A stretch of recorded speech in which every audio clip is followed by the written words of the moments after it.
라라라 라라라.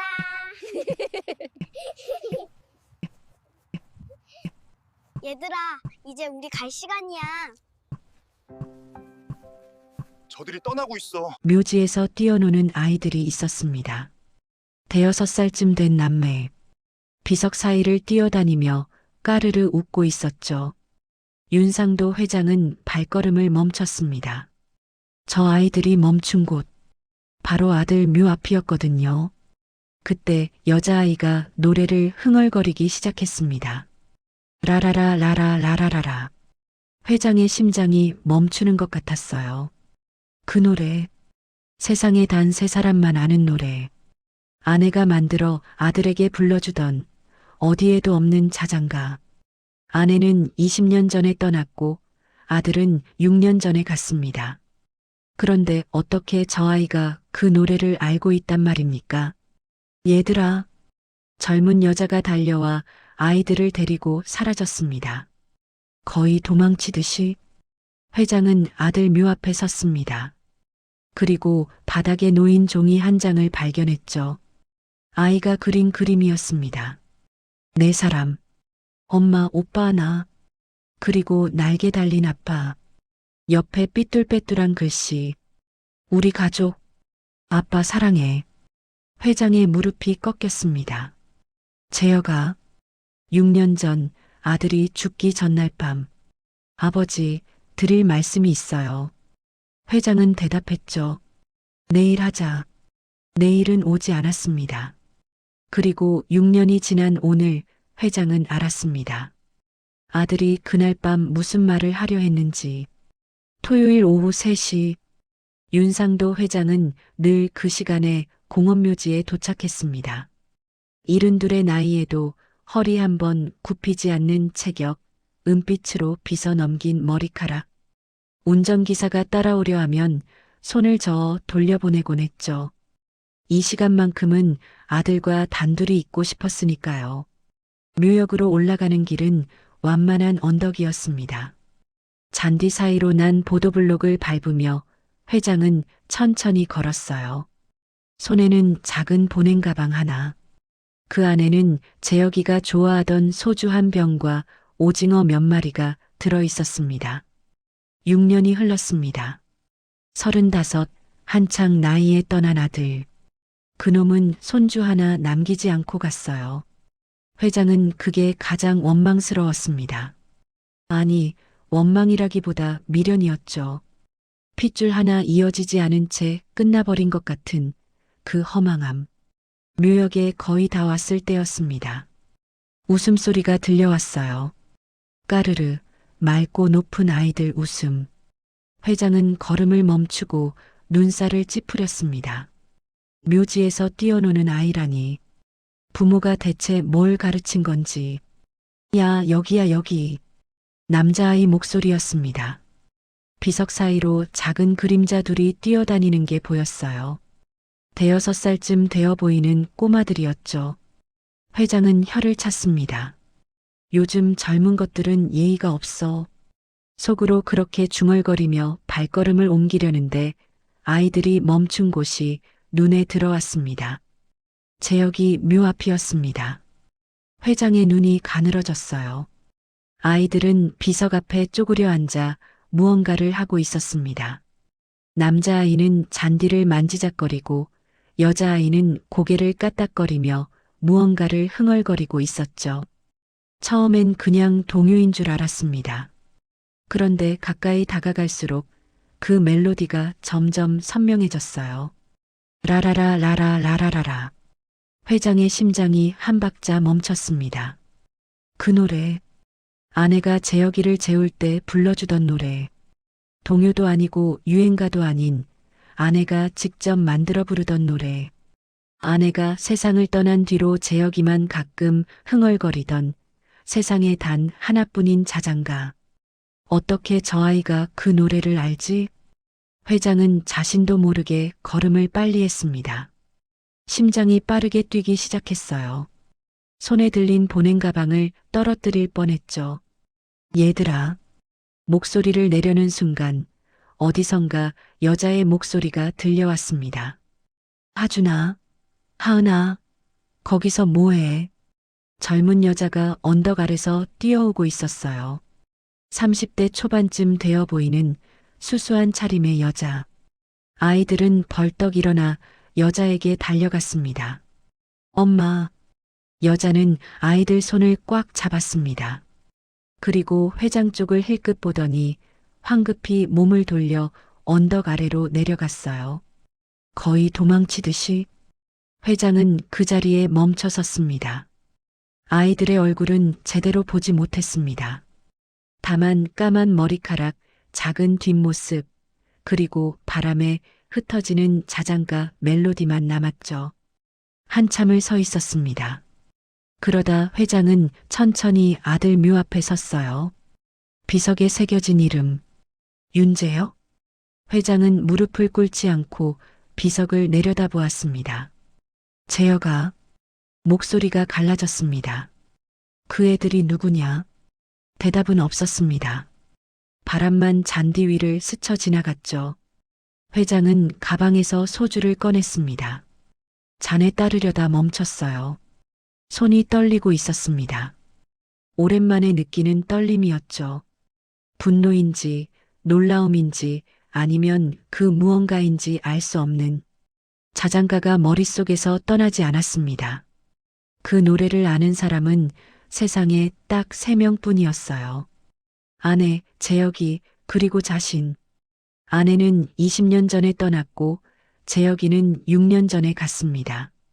그런데 어떻게 저 어린아이가 그 노래를 알고 있단 말입니까? 회장은 소주를 비석 앞에 부었습니다. 그리고 천천히 일어났죠. 돌아가는 길, 발걸음이 무거웠습니다. 묘지 입구에서 차에 올라탔지만 시동을 걸지 않았어요. 운전대를 잡은 손으로 이마를 짚었습니다. 하준, 하은. 여자가 부르던 이름들이 귓가에 맴돌았습니다.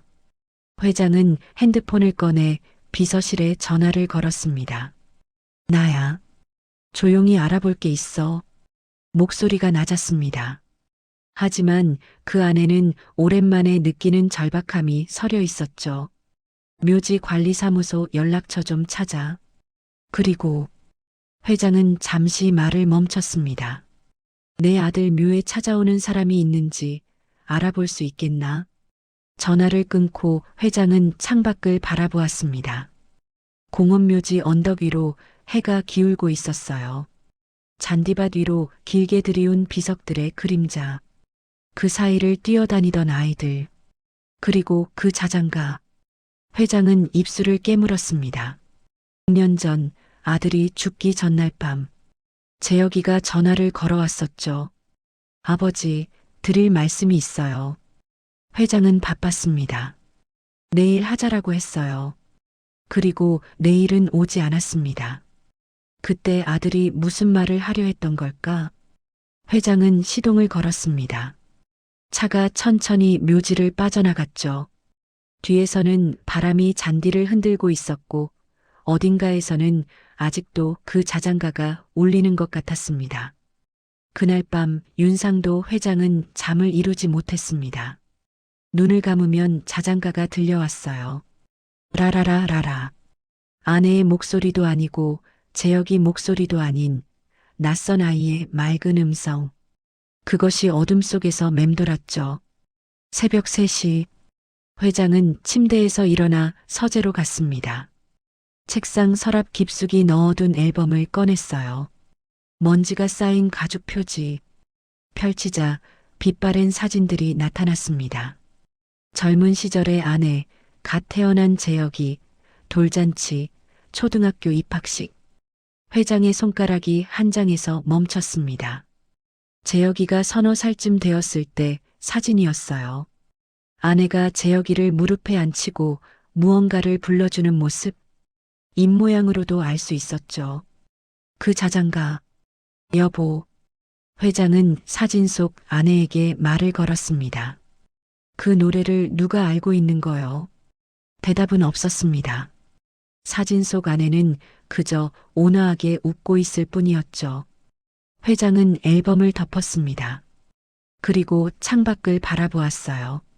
도시의 불빛들이 멀리서 반짝이고 있었습니다. 재혁이와의 마지막 몇 년은 좋지 않았습니다. 아들이 대기업 임원 자리를 박차고 나와 작은 출판사를 차렸을 때 회장은 반대했어요. 내 능력이면 더 큰 일을 할 수 있어. 하지만 재혁이는 고집을 꺾지 않았죠. 그러다 어느 날 재혁이가 한 여자를 데려왔습니다.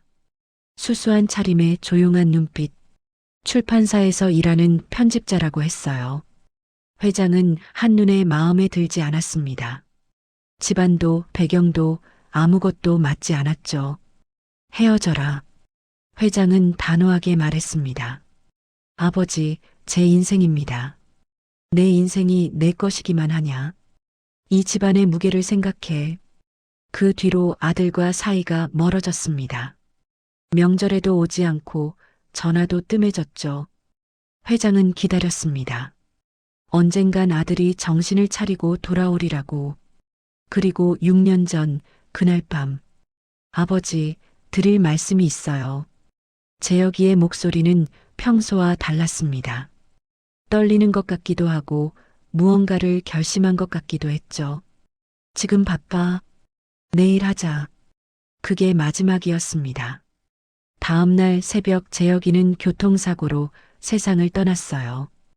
음주운전 차량에 치여서 회장은 서재 창문에 이마를 댔습니다. 차가운 유리가 뜨거운 이마를 식혀주었죠. 그때 내가 무슨 말을 하려 했던 거냐, 재혁아. 월요일 오전, 박 비서가 회장실로 들어왔습니다. 손에는 얇은 서류 봉투가 들려 있었어요. 회장님 말씀하신 건 알아보았습니다. 회장은 안경을 고쳤으며 고개를 끄덕였습니다. 박 비서는 자료를 펼쳤어요. 묘지 관리사무소 기록을 확인했습니다. 고 윤재혁 전무님 묘소에 정기적으로 방문하는 분이 계십니다. 누구지? 30대 중반 여성, 그리고 어린아이 둘. 쌍둥이로 보입니다. 회장의 눈이 가늘어졌습니다. 얼마나 됐나? 약 5년째입니다. 매주 토요일 오전에 오십니다. 회장님께서 오후에 방문하시니까 한 번도 마주친 적이 없었던 겁니다. 5년. 회장은 천천히 의자 등받이에 몸을 기댔습니다. 손이 무의식적으로 턱을 감쌌죠. 5년 동안 누군가가 아들 묘를 찾아왔다. 매주 아이들을 데리고. 얼굴은 확인했나? CCTV를 확보하려 했습니다만 해상도가 낮아서 얼굴이 잘 나오지 않습니다. 다만 박 비서가 서류를 한 장 넘겼어요. 차량 번호는 확보했습니다. 오래된 경차입니다. 조회해 보니 소유주는 서윤아라는 분이고 주소지는 인천 남구입니다. 서윤아. 그 이름이 어딘가 익숙했습니다. 아니, 익숙한 것 같기도 하고 아닌 것 같기도 했어요. 회장은 이마를 짚었습니다. 그 여자가 재혁이와 무슨 관계인지는 알 수 있나? 아직은 파악되지 않았습니다. 좀 더 시간이 필요합니다. 회장은 창밖을 바라보았습니다. 고층 빌딩 사이로 회색 하늘이 펼쳐져 있었죠. 그 아이들 나이가 몇 살쯤으로 보이던가. 관리인 말로는 5살쯤 되어 보인다고 했습니다. 5살. 재혁이가 죽은 게 6년 전. 만약 그때 아이가 태어났다면 지금 6살. 하지만 그 자장가가 문제였습니다. 아무리 생각해도 그 노래를 아는 사람은 세상에 없어야 했어요. 재혁이가 누군가에게 그 노래를 가르쳐주지 않은 이상. 박 비서. 예, 회장님. 이번 주 토요일. 회장은 천천히 말했습니다. 내가 오전에 묘지에 가겠다. 박 비서의 눈썹이 살짝 올라갔습니다. 20년간 회장을 모셨지만 일정을 이렇게 갑자기 바꾸는 경우는 드물었거든요. 무슨 일이십니까? 직접 봐야겠어. 회장의 목소리는 낮았지만 그 안에는 흔들림 없는 결기가 담겨 있었습니다. 그 여자가 누구인지, 그리고 그 아이들이 왜 내 아들 묘에 오는지. 박 비서는 조용히 고개를 숙였습니다. 알겠습니다. 일정 조정하겠습니다. 회장은 다시 창밖을 바라보았어요. 구름 사이로 햇살 한 줄기가 비쳐들고 있었습니다. 6년 전 아들을 떠나보내며 회장은 모든 것이 끝났다고 생각했습니다. 핏줄도 미래도 희망도. 그런데 지금 무언가가 흔들리고 있었어요. 아직은 형체도 없는 의문. 하지만 그 의문의 한가운데에서 자장가가 계속 울리고 있었습니다. 그 시각 인천의 작은 주택가. 서윤아는 식탁에 앉아 멍하니 창밖을 바라보고 있었습니다. 아이들은 방에서 그림을 그리며 놀고 있었죠. 토요일 묘지에서 본 그 남자. 은빛 머리카락, 곧은 허리, 날카로운 눈빛. 6년 만에 본 얼굴이었지만 단번에 알아보았어요. 윤상도 회장. 엄마, 왜 그래? 하은이가 방에서 나와 윤아의 무릎에 턱을 올렸습니다. 응, 아무것도 아니야. 윤아는 억지로 웃으며 딸의 머리를 쓰다듬었어요. 엄마, 이번 주 토요일도 아빠한테 가? 윤아의 손이 멈췄습니다. 당분간은 안 갈 것 같아. 왜? 아빠 보고 싶은데. 아이의 눈이 금세 촉촉해졌습니다. 윤아는 가슴이 미어지는 것 같았죠. 엄마가 조금 바빠서 그래. 다음에 꼭 가자. 약속? 응, 약속. 하은이는 고개를 끄덕이고 다시 방으로 들어갔습니다. 윤아는 한숨을 내쉬었어요. 6년 전 재혁 씨가 세상을 떠났을 때 윤아는 임신 7개월이었습니다. 재혁 씨는 아버지에게 말씀드리겠다고 했어요. 이번에는 꼭 인정받을 거야. 우리 아이를 보시면 마음이 바뀌실 거야. 그리고 그날 밤 전화를 걸었다고 했죠. 아버지, 드릴 말씀이 있어요. 하지만 대답은 내일 하자였습니다. 내일은 오지 않았어요. 장례식장에 갈 수 없었습니다. 얼굴도 모르는 사람들 사이에서 그 여자로 손가락질 받을 용기가 없었죠.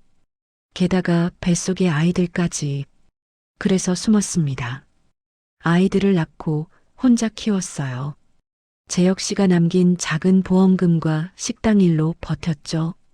하지만 아이들에게 아빠 이야기는 해주었습니다.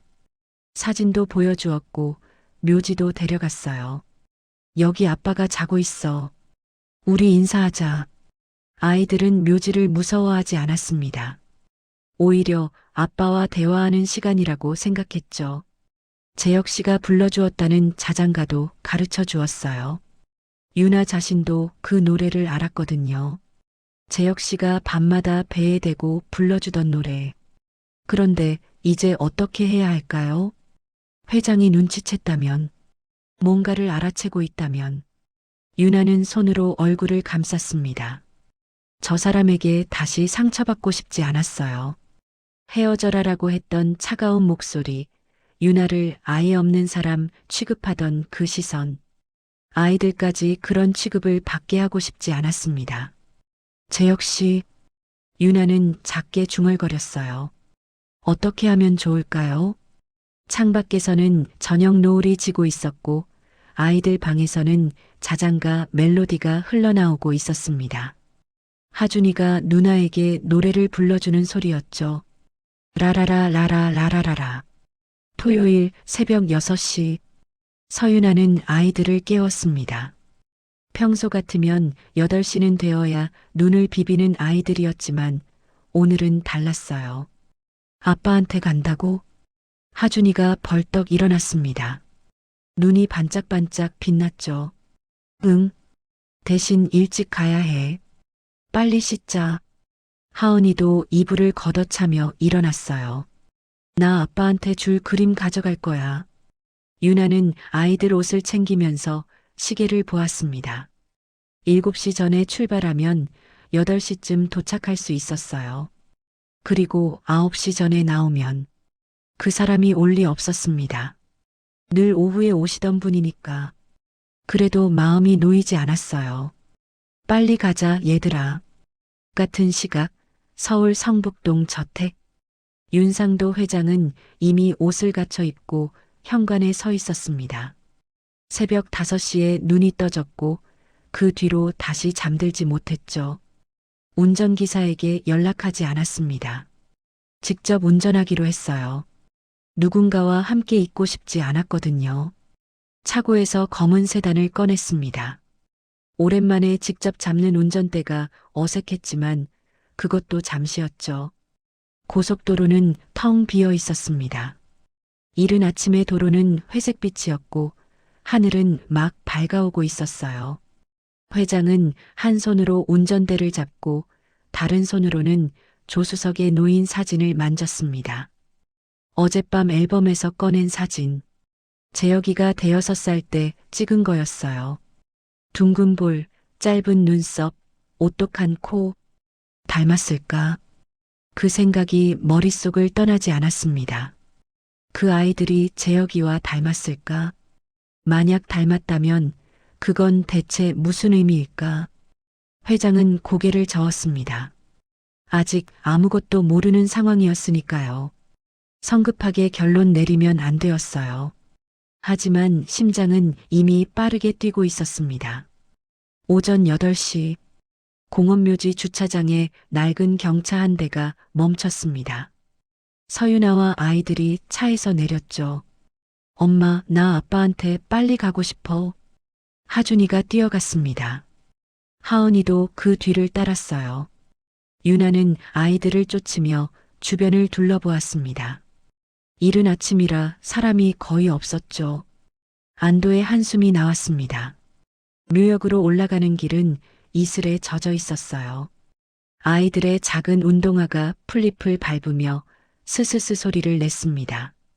재혁의 묘 앞에 도착했을 때 하은이가 가방에서 종이를 꺼냈습니다. 아빠, 나 그림 그렸어. 우리 가족이야. 종이에는 4사람이 그려져 있었어요. 엄마, 오빠, 자기, 그리고 한쪽에 날개가 달린 아빠. 아빠는 천사라서 날개 달았어. 유나의 눈시울이 뜨거워졌습니다. 무릎을 꿇고 비석 앞에 그림을 놓았죠. 재혁 씨, 봤죠? 하은이가 그렸어요. 하준이는 비석 옆에 쪼그려 앉았습니다. 아빠, 나 축구 배우기 시작했어. 다음에 보여줄게. 아이들의 목소리가 아침 공기 속에 맑게 울렸습니다. 유나는 잠시 눈을 감고 손을 모았어요. 재혁 씨, 지켜봐 주세요. 우리 잘 지내고 있어요. 그때였습니다. 언덕 아래에서 자동차 소리가 들려왔어요. 유나는 반사적으로 고개를 돌렸습니다. 검은 세단 한 대가 주차장에 멈추고 있었어요. 그리고 차에서 내리는 사람. 은빛 머리카락, 곧은 허리, 먼 거리에서도 알아볼 수 있는 모습. 윤상도 회장이었습니다. 심장이 쿵 떨어지는 것 같았어요. 하준아, 하은아. 유나의 목소리가 떨렸습니다. 우리 가자. 왜? 이제 막 왔는데. 빨리. 아이들의 손을 잡았습니다. 하은이가 그림을 들고 있었어요. 그림 두고 가자. 아빠 드린 거니까. 응. 하은이가 그림을 비석 앞에 조심히 놓았습니다. 그리고 유나는 아이들을 데리고 언덕 옆길로 빠르게 걸었어요.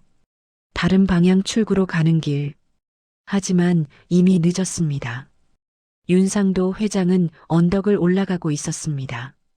이른 아침인데도 이미 누군가가 묘역에 있는 게 보였어요. 젊은 여자와 아이 둘. 심장이 빠르게 뛰기 시작했죠. 그들이었습니다. 회장은 발걸음을 빠르게 옮겼습니다. 아직 거리가 있었지만 아이들의 모습이 조금씩 선명해졌어요. 그때 여자가 이쪽을 봤습니다. 그리고 아이들 손을 잡고 급히 옆길로 빠지기 시작했죠. 잠깐, 회장이 소리쳤습니다. 하지만 여자는 거의 뛰다시피 걸어갔어요. 아이들이 종종 걸음으로 따라갔죠. 회장도 뛰기 시작했습니다. 72년 인생에서 이렇게 뛴 적이 언제였던가. 무릎이 욱신거렸지만 멈출 수 없었어요. 언덕 옆길의 끝이 보였습니다. 거기엔 다른 주차장이 있었죠. 낡은 경차 한 대가 세워져 있었어요. 여자가 아이들을 차에 태우고 있었습니다. 기다려요. 회장이 소리쳤습니다. 그 순간 남자아이가 고개를 돌렸어요. 시간이 멈춘 것 같았습니다. 둥근 볼, 짧은 눈썹, 오똑한 코, 그리고 무엇보다 그 눈. 재혁이었습니다. 아니, 재혁이 어린 시절이었습니다. 주머니에 넣어온 사진 속 얼굴과 똑같은 회장의 발이 땅에 박힌 듯 멈췄습니다. 차 문이 닫혔습니다. 엔진 소리가 울렸고 경차가 빠르게 주차장을 빠져나갔어요. 회장은 그 자리에 서서 멀어지는 차를 바라보았습니다. 번호판이 보였죠. 박 비서가 보고했던 그 번호. 틀림없었습니다. 하지만 그것보다 그 아이의 얼굴. 회장은 주머니에서 사진을 꺼냈습니다. 빛바랜 재혁이의 어린 시절, 그리고 방금 본 아이의 옆모습. 손이 떨렸습니다. 재혁아, 목소리가 갈라졌어요. 내 아이인 거냐? 대답은 없었습니다. 새벽 바람만 풀잎을 흔들었죠. 회장은 천천히 아들의 묘 앞으로 걸어갔습니다. 발걸음이 무거웠어요. 마치 수백 근의 무게를 끌고 가는 것 같았습니다. 묘 앞에 무언가가 놓여 있었습니다. 종이 한 장. 회장은 몸을 굽혀 그것을 집어들었습니다. 아이가 그린 그림이었어요. 네 사람이 그려져 있었습니다. 엄마, 오빠, 나, 그리고 날개 달린 아빠. 옆에 삐뚤빼뚤한 글씨로 적혀 있었죠. 우리 가족. 아빠 사랑해. 회장의 손에서 힘이 빠졌습니다. 무릎이 꺾였어요. 70평생 무릎 꿇는 일 없이 살아온 사람이 아들 묘 앞에서 주저앉았습니다. 재혁아, 그림을 가슴에 안았습니다. 내가 이걸 말하려 했던 거냐? 6년 전 그날 밤, 아버지, 드릴 말씀이 있어요. 그게 이거였던 겁니까? 아이가 생겼다고, 아버지가 될 거라고. 그런데 자신은 내일 하자라고 했습니다. 내일은 오지 않았어요. 회장의 눈에서 뜨거운 것이 흘러내렸습니다. 오래전에 말라버렸다고 생각했던 눈물이었죠. 내가 뭘 한 거냐?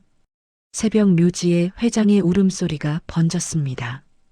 비석들 사이로, 잔디밭 위로, 아무도 듣는 이 없는 곳에서 아이가 그린 가족 그림을 안고 늙은 아버지가 울었습니다. 집으로 돌아온 윤상도 회장은 서재문을 닫았습니다. 아무도 들어오지 못하게 했어요. 식사도 거부했죠. 커튼을 치고 어둠 속에 앉아 손에 든 종이만 바라보았습니다. 아이가 그린 그림.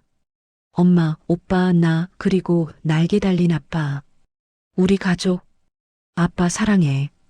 회장은 그 삐뚤빼뚤한 글씨를 손가락으로 따라 썼습니다. 아이의 손이 닿았던 자리.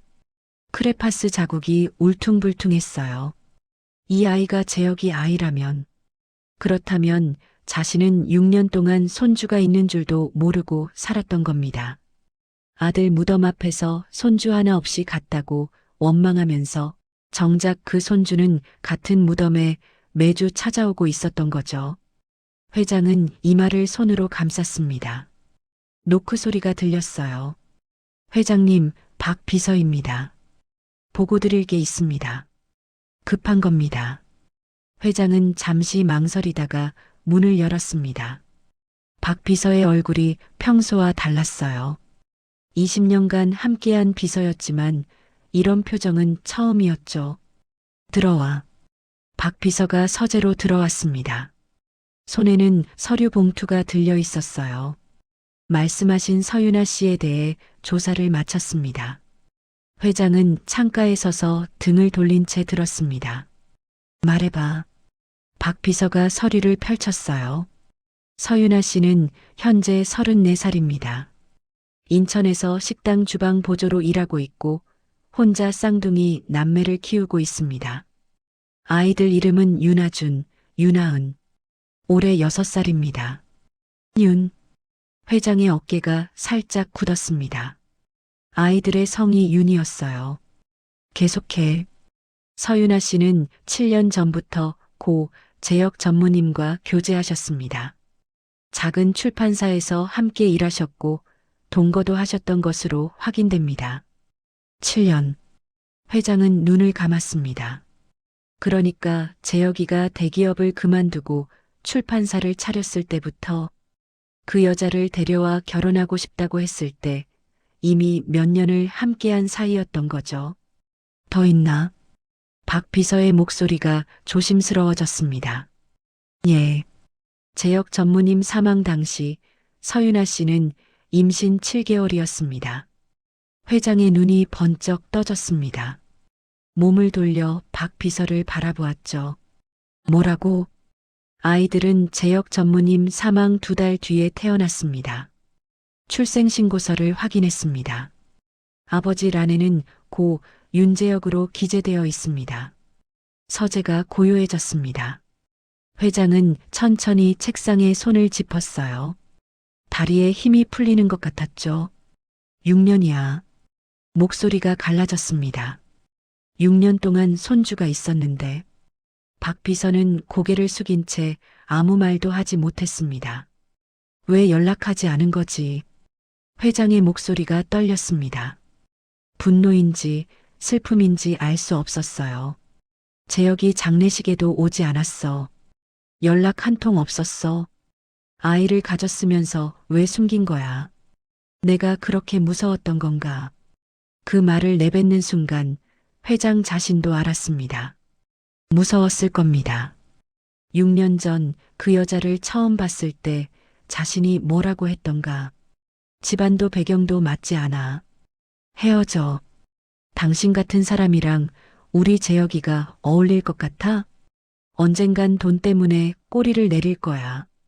지금 정리하는 게 서로를 위한 거야. 그때 그 여자의 표정이 떠올랐습니다. 창백한 얼굴, 떨리는 입술, 하지만 끝까지 울지 않던 눈. 그 여자가 왜 연락하지 않았는지 이제야 알 것 같았어요. 회장님, 박 비서가 조심스럽게 말했습니다. 어떻게 하시겠습니까? 회장은 한참 동안 대답하지 않았습니다. 창밖을 바라보았죠. 늦은 오후의 햇살이 정원을 비추고 있었어요. 주소를 알아냈나? 예. 가야지. 회장은 천천히 몸을 돌렸습니다. 내가 직접 가야지. 무슨 말씀을 하실 겁니까? 회장은 잠시 입을 다물었습니다. 그러다 낮은 목소리로 말했어요. 모르겠어. 20년 넘게 비서를 해온 박 비서도 회장의 이런 모습은 처음이었습니다. 늘 결단력 있고 망설임 없던 사람이 지금은 마치 길을 잃은 사람처럼 보였죠.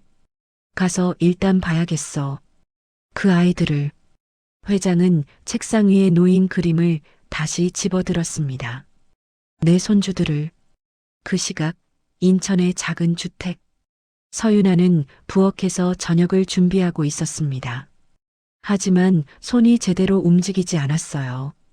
칼질이 불안정했고 간이 맞지 않았죠. 엄마. 하준이가 부엌으로 들어왔습니다. 왜? 오늘 그 할아버지 누구였어? 칼이 도마 위에서 멈췄습니다. 무슨 할아버지? 아빠 있는 데서 본 할아버지. 엄마한테 뭐라고 소리쳤잖아. 유나의 가슴이 철렁했어요. 그냥 모르는 사람이야. 근데 왜 도망갔어? 아이의 눈이 너무 맑았습니다. 거짓말을 할 수가 없었죠. 엄마가 좀 무서웠어. 왜? 나쁜 사람이야? 유나는 칼을 내려놓았습니다. 몸을 돌려 아들 앞에 쪼그려 앉았죠. 아니야. 나쁜 사람은 아닐 거야. 그럼 왜 무서워? 유나는 아들의 얼굴을 바라보았습니다. 재혁 씨와 똑같은 눈, 똑같은 눈썹. 이 아이를 볼 때마다 재혁 씨가 떠올랐어요. 엄마가 옛날에 좀 힘든 일이 있었어. 그래서 그 사람 보니까 무서웠어. 엄마 힘들었어? 응, 많이. 하준이가 작은 손으로 엄마의 볼을 만졌습니다. 괜찮아, 엄마. 내가 지켜줄게. 유나의 눈시울이 뜨거워졌어요. 고마워, 우리 하준이. 아이를 안았습니다. 작은 체온이 가슴에 와닿았죠. 아이들을 재우고 유나는 거실에 앉았습니다. 손에는 재혁의 사진이 들려 있었어요. 사진 속 재혁이 웃고 있었습니다. 출판사 창립 기념일에 찍은 사진. 둘이 나란히 서서 케이크를 자르던 날. 재혁 씨, 유나는 사진에 말을 걸었습니다. 오늘 회장님을 봤어요. 아이들 얼굴도 보셨을 거예요. 대답은 없었지만 유나는 계속했어요. 어떻게 해야 할까요? 재혁 씨는 아버지께 말씀드리고 싶어 했잖아요. 우리 아이들 보여드리고 싶다고 했잖아요. 눈물이 흘러내렸습니다. 근데 저는 무서워요. 그때 그 말들이 아직도 귓가에 들려요. 헤어져라. 너 같은 여자랑 어울리지 않아. 돈 때문에 꼴이 내릴 거다. 사진 속 재혁은 여전히 웃고만 있었어요. 재혁 씨가 그랬죠. 아버지가 아이를 보시면 마음이 바뀔 거라고. 핏줄은 속일 수 없다고. 유나는 사진을 가슴에 안았습니다.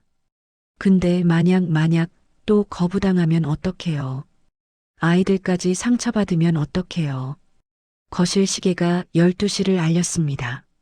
늦은 밤이었죠. 재혁 씨, 대답해줘요. 유나는 눈을 감았습니다. 그리고 그 순간 아이들 방에서 작은 소리가 들려왔어요. 라라라 라라라라라. 하은이가 잠결에 흥얼거리는 자장가. 재혁이 아이들에게 불러주었던 노래. 유나의 눈에서 눈물이 흘러내렸습니다. 알았어요, 재혁 씨. 작게 중얼거렸어요. 알았어요. 일요일 오후 검은 세단이 인천의 좁은 골목길로 들어섰습니다. 고급차가 어울리지 않는 동네였어요. 낡은 주택들, 좁은 골목, 빨래가 널린 베란다들. 박 비서가 운전석에서 말했습니다. 저 집입니다. 회장은 창밖을 바라보았어요. 2층짜리 작은 주택. 페인트가 벗겨진 대문, 작은 화분 몇 개가 놓인 현관. 여기서 살았단 말이야. 회장의 목소리가 낮았습니다. 6년 동안 아이 둘을 데리고. 박 비서는 대답하지 않았어요. 뭐라고 해야 할지 몰랐으니까요. 회장은 차 문을 열었습니다. 여기서 기다려. 제가 함께 가겠습니다. 아니야. 회장이 단호하게 말했습니다. 혼자 갈 거야. 대문 앞에 섰습니다. 회장은 한참 동안 움직이지 못했어요. 평생 수많은 협상장에 들어갔고 수천억짜리 계약서에 서명했고 대통령 앞에서도 허리를 굽히지 않았던 사람이었습니다. 그런데 지금 이 낡은 대문 앞에서 발이 떨어지지 않았어요. 무슨 말을 해야 할까? 미안하다고 해야 할까? 하지만 그 말이 무슨 소용이 있을까? 6년이나 늦은 사과가 왜 연락 안 했냐고 따져야 할까? 하지만 그건 자신이 할 말이 아니었죠. 연락할 수 없게 만든 건 자신이었으니까. 회장은 깊이 숨을 들이쉬었습니다. 그리고 대문을 두드렸어요. 똑똑똑. 잠시 후 안에서 발소리가 들렸습니다. 덜컥 문이 열렸죠. 서윤아가 서 있었습니다. 앞치마를 두르고 손에는 행주를 든 채 문을 연 순간 그녀의 얼굴이 굳었어요. 두 사람 사이에 침묵이 흘렀습니다. 6년 만이었습니다. 아니, 정확히는 7년. 재혁이가 그녀를 처음 데려왔을 때 이후로. 그때 회장은 그녀를 노려보며 말했었죠. 헤어져라. 너 같은 여자랑 우리 재혁이가 어울리지 않아. 지금 그녀의 눈에도 그 기억이 떠오르는 것 같았습니다. 뭐하러 오셨어요? 유나의 목소리가 차가웠어요. 할 말이 있소. 저는 없는데요. 유나가 문을 닫으려 했습니다. 회장이 한 발짝 다가섰죠. 그 아이들, 우리 아이들 건드리지 마세요. 유나의 눈에 불꽃이 일었습니다. 6년간 숨어 살면서도 꺾이지 않았던 무언가가 타오르고 있었어요. 저는 아무것도 원하지 않아요. 돈도 인정도. 그러니까 그냥 가세요. 재혁이 아이들이요. 회장의 목소리가 떨렸습니다. 내 손주들이란 말이요. 그 순간 안에서 작은 목소리가 들려왔어요. 엄마, 누구야? 회장의 심장이 멈추는 것 같았습니다. 여자아이 목소리. 하은이. 유나의 얼굴에 당혹감이 스쳤어요. 돌아보니 하은이가 거실에서 이쪽을 보고 있었죠. 아무도 아니야. 방에 가 있어. 근데 할아버지 왔어? 할아버지. 그 단어가 회장의 가슴을 찔렀습니다. 아이는 아무것도 몰랐어요. 그냥 대문 앞에 서 있는 노인을 보고 할아버지라고 부른 것뿐이었죠. 하지만 회장에게 그 말은 유나는 잠시 눈을 감았습니다. 그러다 입술을 깨물며 결심한 듯 말했어요. 들어오세요. 좁은 거실이었습니다. 낡은 소파, 작은 텔레비전, 벽에 걸린 아이들 그림. 가난했지만 정성이 느껴지는 공간이었어요. 회장은 소파에 앉지 못하고 서 있었습니다. 이 작은 공간이 낯설었죠. 평생 넓은 저택에서만 살았으니까요. 앉으세요. 유나가 차갑게 말했습니다. 아이들은 방에 들여보낸 상태였어요. 회장이 조심스럽게 소파에 앉았습니다. 유나는 맞은편에 섰죠. 앉지 않았어요. 왜 오셨어요? 6년 동안 아무 일 없던 것처럼 사셨잖아요. 왜 이제 와서? 회장은 고개를 숙였습니다. 몰랐소. 뭐려? 아이들이 있는 줄. 몰랐소. 유나의 입꼬리가 씁쓸하게 올라갔어요. 그러셨겠죠. 관심도 없으셨으니까. 재혁 씨가 그날 밤 전화했어요. 아버지께 말씀드리겠다고. 아이가 생겼다고. 이번엔 꼭 인정받겠다고. 회장의 얼굴이 일그러졌습니다. 그런데 뭐라고 하셨어요? 내일 하자. 그게 마지막이었어요. 그 다음 날 재혁 씨가 죽었어요. 저는 임신 7개월이었고 장례식장에 갈 수도 없었어요. 유나의 목소리가 떨리기 시작했습니다. 가면 뭐가 달라졌겠어요. 회장님은 저를 쳐다보지도 않으셨을 거잖아요. 그년이 왜 왔냐고 하셨겠죠. 회장은 대답하지 못했습니다. 부정할 수 없었으니까요. 그때의 자신이라면 정말 그랬을 테니까. 그래서 숨었어요. 혼자 낳고 혼자 키웠어요. 재혁 씨가 남긴 보험금이랑 제 월급으로. 유나의 눈에 눈물이 고였지만 흘러내리지는 않았어요. 아이들한테 아빠 이야기는 해줬어요. 사진도 보여주고 묘지도 데려갔어요. 그게 제가 해줄 수 있는 전부였으니까. 회장은 손을 맞잡았습니다. 마디마디가 하얗게 질렸죠. 미안하오. 내가 미안하오. 유나는 고개를 저었습니다. 그 말 듣자고 6년을 버틴 거 아니에요. 그럼 뭘 원하오? 아무것도요. 유나가 똑바로 회장을 바라보았습니다. 아이들은 제가 키울 거예요. 지금까지 그랬던 것처럼. 회장님 도움 필요 없어요. 하지만 재혁 씨가 원했던 건 인정이었어요. 돈이 아니라. 유나의 목소리가 날카로워졌습니다. 근데 그 인정, 이제 와서 받아도 뭐가 달라져요? 재혁 씨는 없는데. 회장은 입을 열지 못했습니다. 그녀의 말이 맞았어요. 너무 늦었습니다. 재혁이가 살아있을 때 했어야 할 말들을 재혁이가 없는 지금 해봤자 무슨 소용이 있을까요? 돌아가세요. 유나가 현관 쪽을 가리켰습니다. 다시는 오지 마세요. 아이들 혼란스럽게 하고 싶지 않아요. 회장은 천천히 일어섰습니다. 발걸음이 무거웠죠. 현관으로 향하는데 뒤에서 문 열리는 소리가 났어요. 엄마, 할아버지가?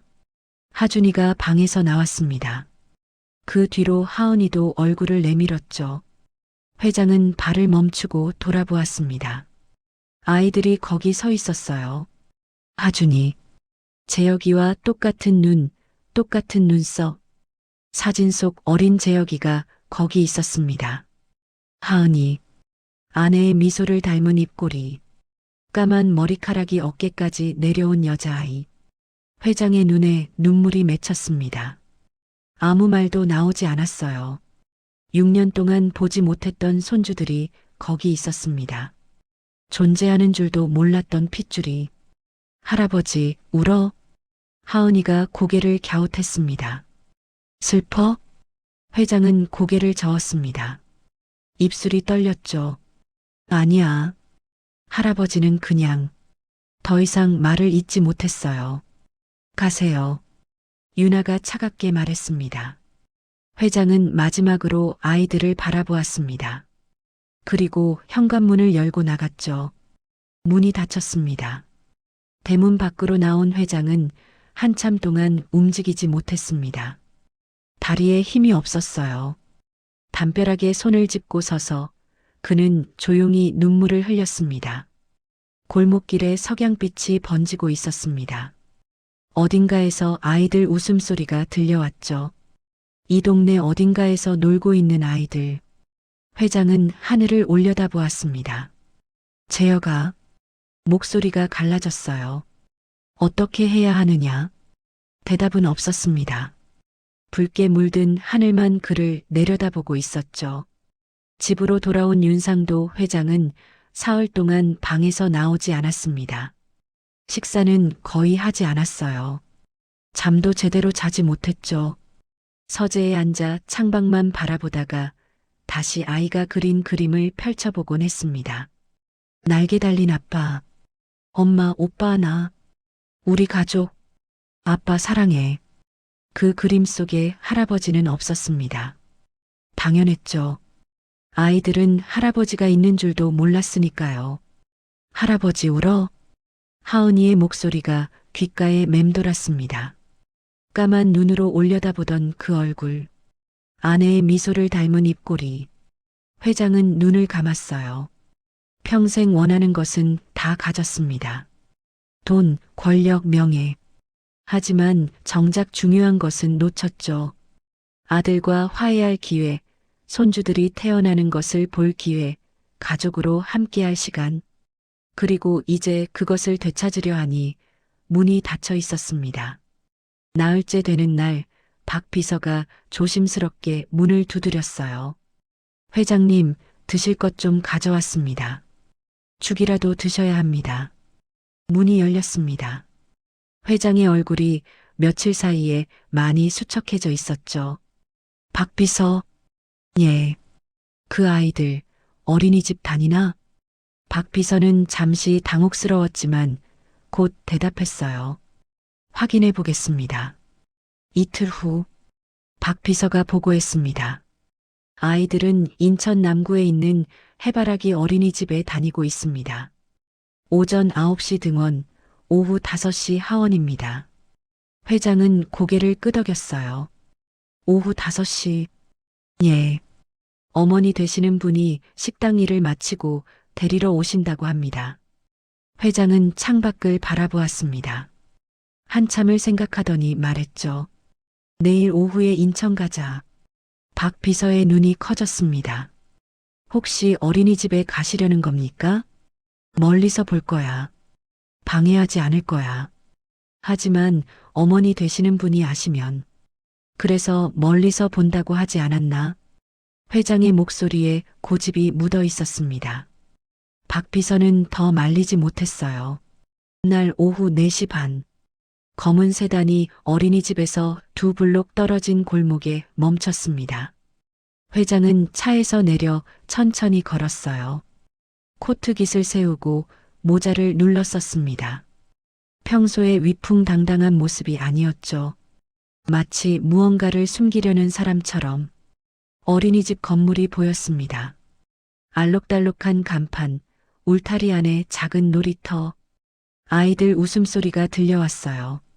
회장은 건너편 버스 정류장 벤치에 앉았습니다. 거기서 어린이집 문이 보였거든요. 5시. 문이 열리고 아이들이 하나둘 나오기 시작했습니다. 부모들이 아이들을 맞으러 왔죠.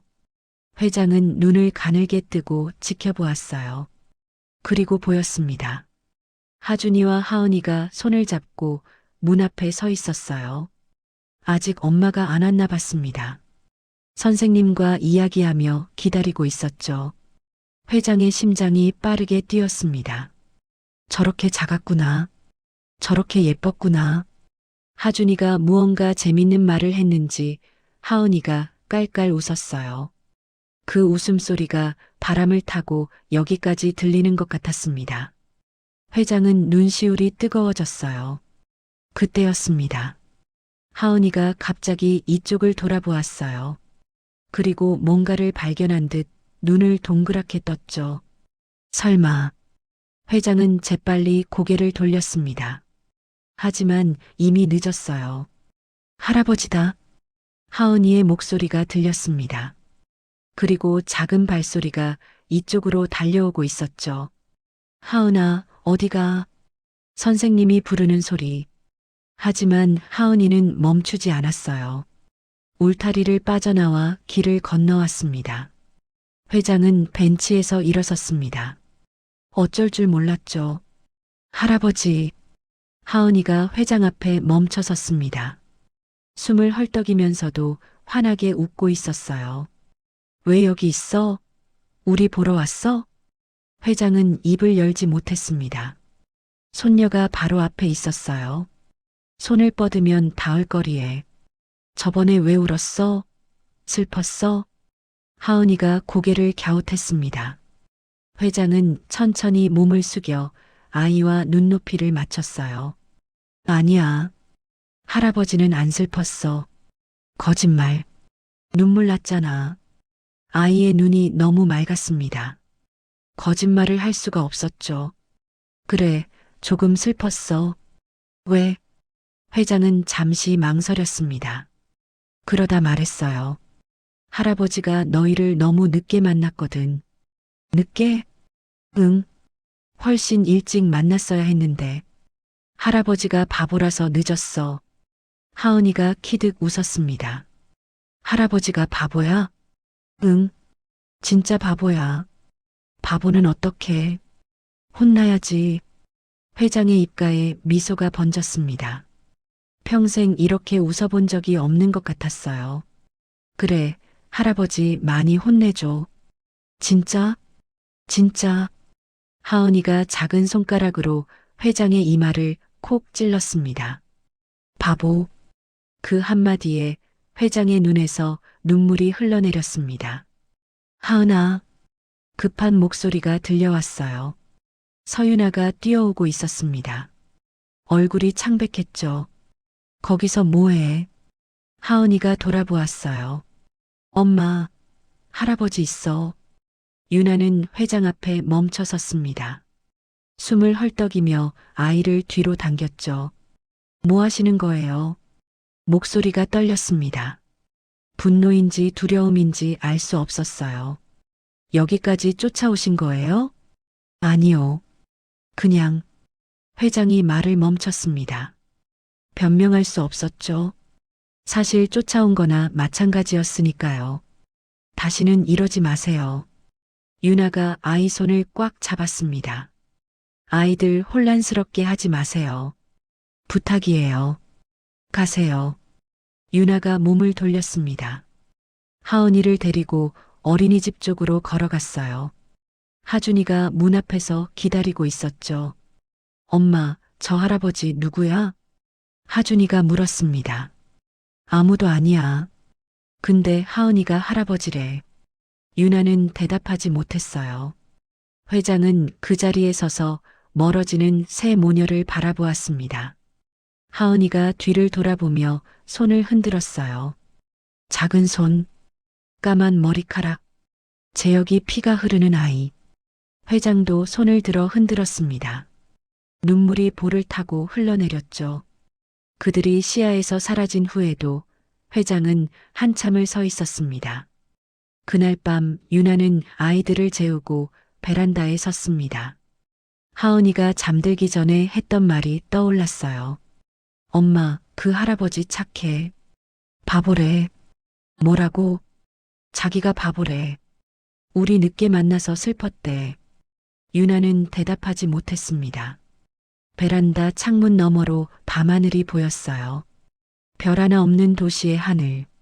제 역시 작게 중얼거렸습니다. 회장님이 울더라. 바람이 불었어요. 빨래가 펄럭였죠. 자기가 바보래. 늦어서 미안하대. 유나는 눈을 감았습니다. 미워해야 했어요. 6년 전 그 말들을 잊을 수 없었으니까. 하지만 오늘 본 회장의 모습은 그때와 달랐습니다. 손녀 앞에서 눈물 흘리던 노인. 바보는 혼나야지라는 말에 웃던 얼굴. 작은 손가락에 이마를 찔리고도 행복해 보이던 눈.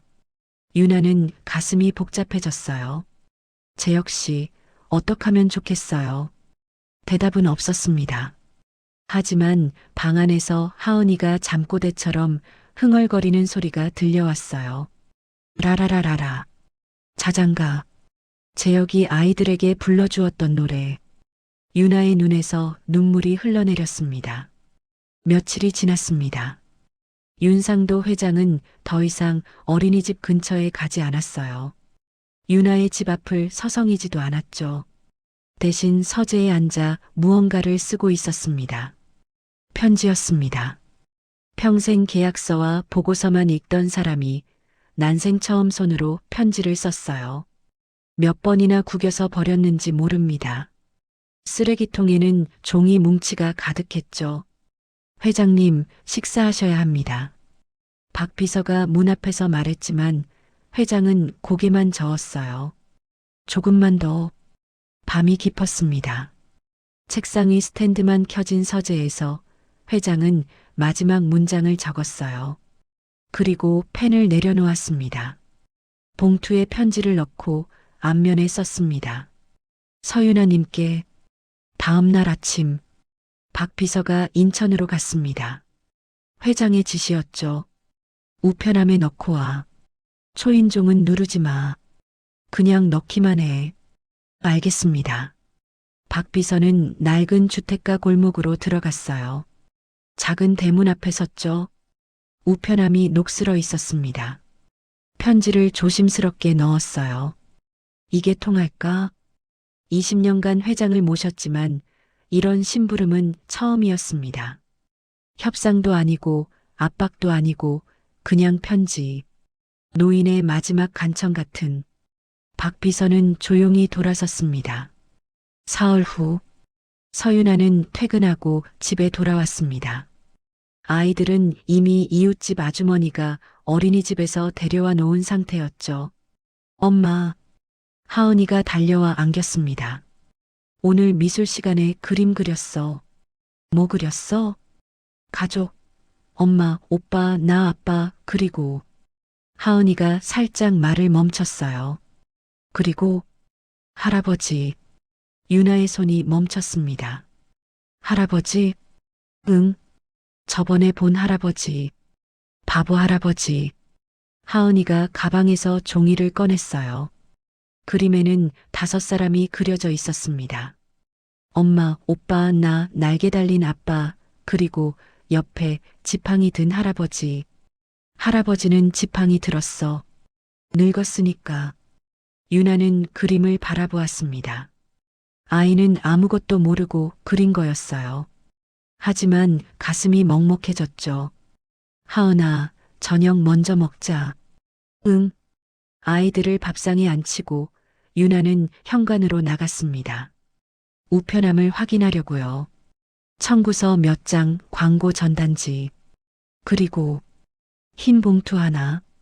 서윤아님께. 정갈한 글씨. 누군지 바로 알았습니다. 유나는 봉투를 들고 한참을 서 있었어요. 뜯어볼까, 버릴까? 손이 떨렸습니다. 결국 거실로 가져왔습니다. 아이들이 밥 먹는 동안 부엌에 서서 봉투를 뜯었어요. 서윤아 씨에게 이 편지를 읽어줄지 모르겠소. 읽지 않고 버려도 원망하지 않겠소. 먼저 사과하고 싶소. 7년 전 당신에게 했던 말들. 그 말들이 얼마나 깊은 상처를 주었는지 나는 그때 몰랐소.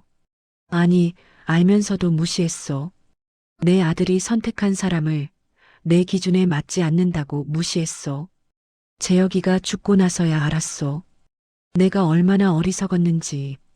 아들이 마지막 밤에 전화했을 때 나는 내일 하자라고 했소. 그게 마지막이 될 줄 몰랐소. 그때 아들이 무슨 말을 하려 했는지 이제야 알 것 같소. 아이가 생겼다고 아버지가 될 거라고 그 말을 하려 했던 거지요. 내가 들었어야 했소. 내가 축하해줬어야 했소. 6년 동안 손주가 있는 줄도 모르고 살았소. 당신이 혼자 아이들을 낳고 키우고 묘지까지 데려갔다는 걸 이제야 알았소. 미안하오. 늦었다는 거 알고 있소. 용서받으려고 이 편지를 쓰는 게 아니오. 다만 한 가지만 부탁하고 싶소. 아이들을 만나게 해주시오. 할아버지로서, 핏줄로서 강요하지 않겠소. 억지로 빼앗으려 하지 않겠소. 그럴 자격이 없다는 거 알고 있소. 다만 가끔, 아주 가끔이라도 아이들 얼굴을 볼 수 있다면 그것만으로 충분하오. 기다리겠소. 당신이 마음을 열 때까지 얼마가 걸리든 재혁이가 사랑한 사람이요. 재혁이의 아이들을 낳아준 사람이요. 그 은혜를 이제야 알았소. 고맙소. 그리고 미안하오. 윤상도 올림. 편지지가 눈물에 젖었습니다. 유나는 손으로 입을 막고 울었어요. 소리나지 않게 아이들이 들을까봐 미워했습니다. 6년 동안 헤어져라. 너 같은 여자랑 어울리지 않아. 돈 때문에 꼬리 내릴 거다. 그 말들이 가시처럼 박혀 있었어요. 재혁이 장례식에도 못 간 건 슬퍼서가 아니라 무서워서였습니다. 저 사람 앞에 서는 게. 그런데 지금 이 편지. 당신이 마음을 열 때까지 얼마가 걸리든 유나는 편지를 가슴에 안았습니다. 재혁 씨가 그랬었죠. 아버지가 무서워 보이지만 속은 달라. 그냥 표현을 못 하시는 거야. 그때는 믿지 않았어요. 하지만 지금 이 글씨들을 보니 떨리는 필체, 중간중간 지운 흔적, 몇 번이나 다시 쓴 것 같은 자국들. 이 편지를 쓰면서 저 사람도 울었을까요? 엄마, 하준이가 부엌으로 왔어요. 왜 울어? 유나는 급히 눈물을 닦았습니다. 아무것도 아니야. 또 아빠 생각해? 응, 조금. 하준이가 유나의 손을 잡았어요. 엄마, 우리 아빠한테 가자. 뭐? 묘지. 오래 안 갔잖아. 하은이도 가고 싶대. 유나는 아들을 바라보았습니다. 재혁 씨와 똑같은 눈. 그래. 가자. 진짜? 응. 이번 주 토요일에 가자. 하준이 얼굴에 환한 미소가 번졌어요. 아싸. 아이가 뛰어가며 동생에게 알렸습니다. 하은아, 우리 아빠한테 간대. 유나는 부엌 창문을 바라보았습니다. 밤하늘에 별이 떠 있었어요. 토요일 오후, 회장이 묘지에 오는 시간. 유나는 결심했습니다. 피하지 않기로.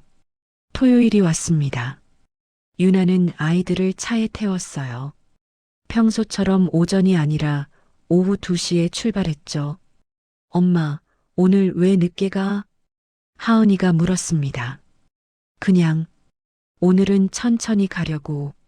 차가 고속도로를 달렸어요. 창밖으로 햇살이 쏟아졌습니다. 유나의 손은 살짝 떨리고 있었습니다. 무슨 말을 해야 할지 몰랐어요. 용서한다고 해야 할까? 아니면 아직 시간이 필요하다고 해야 할까? 하지만 한 가지는 분명했습니다. 더 이상 숨지 않겠다고. 재혁 씨가 원했던 것. 아이들이 할아버지를 만나는 것. 그 기회를 빼앗을 권리가 자신에게는 없다고 공원묘지가 가까워졌습니다. 주차장에 검은 세단이 보였어요. 유나의 심장이 빠르게 뛰었습니다.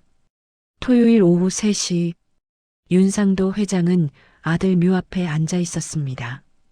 평소처럼 소주 한 병과 오징어를 가져왔어요. 비석 앞에 잔을 놓고 술을 따랐죠. 재혁아. 회장의 목소리가 낮았습니다. 아버지가 편지를 썼다. 난생 처음 써보는 편지야. 바람이 잔디를 스쳐 지나갔어요. 답장은 없더라. 당연하지. 내가 한 짓을 생각하면. 회장은 소주를 한 모금 마셨습니다. 목이 타는 것 같았죠. 그래도 기다리고 있다. 내 엄마가 그랬잖아.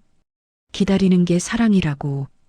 회장의 눈에 먼 곳이 비쳤어요. 20년 전에 떠난 아내. 그녀가 늘 하던 말. 당신은 너무 급해요. 사람 마음은 기다려야 열려요. 그때는 이해하지 못했습니다.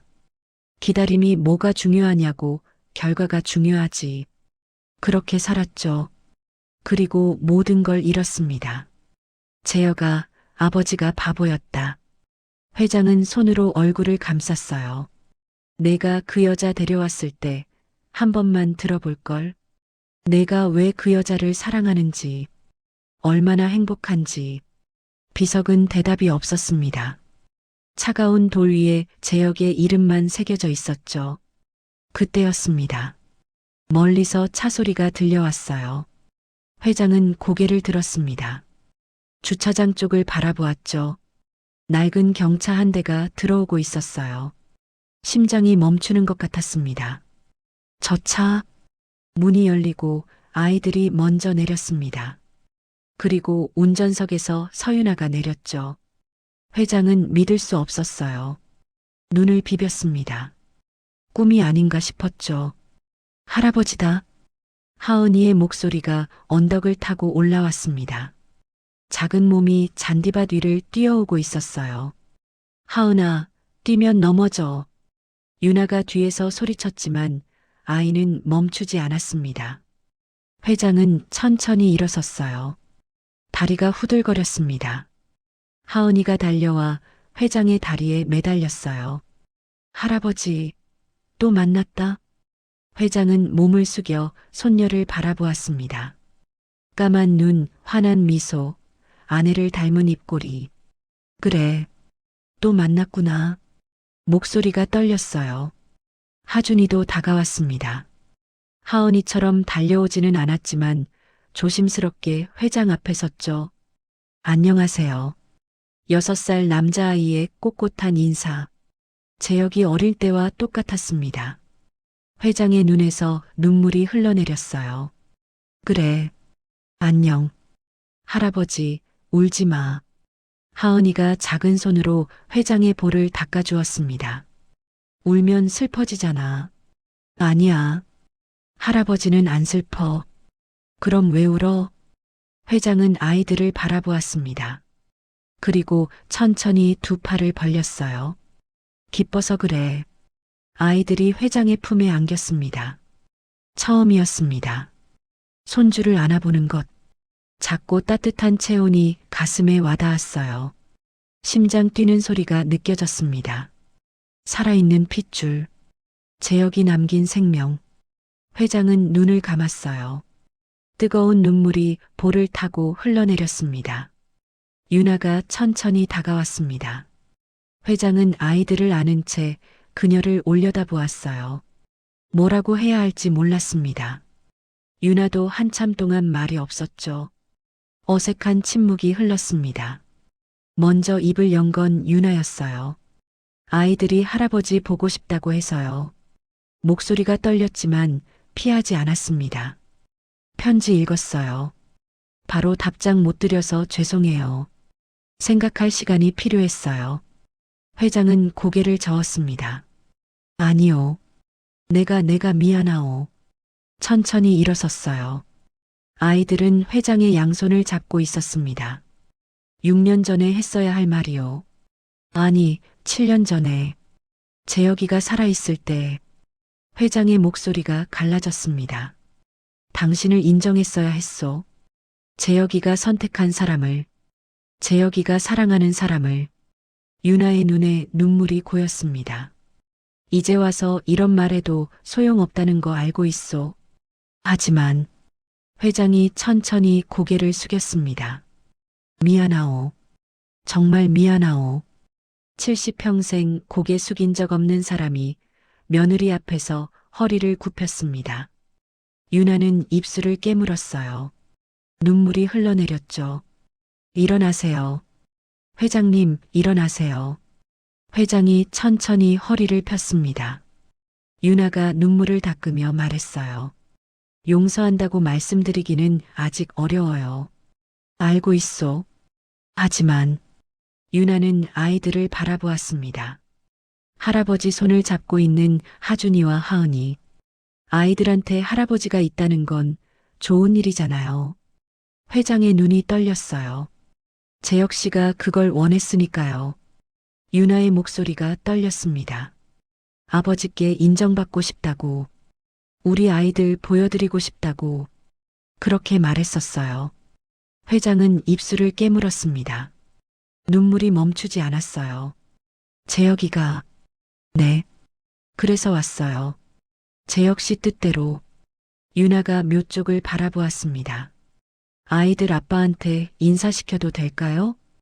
회장은 말없이 고개를 끄덕였어요. 네 사람이 재혁의 묘 앞에 섰습니다. 처음이었습니다. 가족으로서 함께 서는 것. 회장은 비석을 바라보았어요. 윤재혁? 아들의 이름. 재혁아. 회장의 목소리가 떨렸습니다. 내가 원하던 거다. 내가 보고 싶어 했던 것. 아이들이 비석 앞에 쪼그려 앉았어요. 아빠 나왔어. 하은이가 비석을 쓰다듬었습니다. 오늘은 할아버지도 같이 왔어. 바보 할아버지. 회장이 울먹이며 웃었어요. 하준이가 주머니에서 작은 공을 꺼냈습니다. 축구공 모양의 열쇠고리. 아빠, 나 축구 시작했어. 이거 아빠 줄게. 천국에서도 축구해. 비석 앞에 열쇠고리를 놓았죠. 유나는 두 아이 뒤에 서서 눈물을 흘렸습니다.